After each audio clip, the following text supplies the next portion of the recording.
রোকেয়া বেগম মিরপুর পল্লবীর তালতলা বস্তিতে ৩৫ বছর ধরে বসবাস করছেন। ৮৮-র বন্যার সময় বস্তি যখন পরিত্যক্ত পুকুর ছিল, সে সময় এখানে এসে ঘর বেঁধেছিলেন। জীবন থেকে ৭০টি বছর কেটে গেলেও জীবনমান বদলায়নি এই বৃদ্ধার। এখানে তো সব সময় পানির কষ্ট, গ্যাসের কষ্ট, তারপর ভাড়া দিতে দিতে জানছে। গত কয়েক যুগ ধরে বিভিন্ন সরকার এসেছে গেছে, তবে বস্তির মানুষের ভাগ্যের চাকা কখনো ঘোরেনি, বরং তাদের উচ্ছেদ করতে প্রতিনিয়ত আসে হুমকি ধামকি। তারা আসে আইসা তো বলে দেয়, আশ্বাস দেয়, তারপরে যে পাশ হয়ে যায় ওইসব বড় বড় নেতারা আসে, বস্তি ভাঙ্গো, রাস্তা খালি করো, এটা রাস্তার জায়গা, এটা পলটের জায়গা, এখানে থাকতে পারবা না। এরপরে দুদিন পরে একদিন যে মামলা।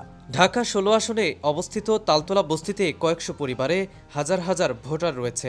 নানান প্রতিশ্রুতি নিয়ে এবারও সংসদ নির্বাচনের আগে প্রার্থীরা আসছেন তাদের কাছে। তবে বস্তিবাসীর চাওয়া, তাদেরকে পুনর্বাসন করে জীবনমানের উন্নতি ঘটাবে, তাকে এবার বেছে নেবেন তারা।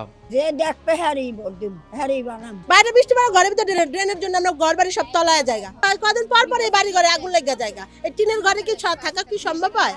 আমরা গরিব মানুষ বাসা বাড়ি কাজ করে খাই, যে ভালো কাজ করবে তাকে তো আমরা ভোট দিব। তার কাছে আশা আছে যে আমগো বাচ্চা যেন পড়াইতে পারি, আর আমরা একটা পুনর্বাসন চাই। আর মনে করেন আমরা এই জায়গায় যেন থাকতে পারি, এই একটা পুনর্বাসন যেন আমাকে এই জায়গায় করে দেয়।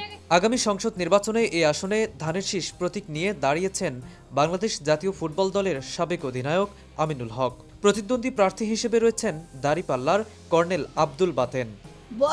অনেক বছর আগে ৮৮-র বন্যায়।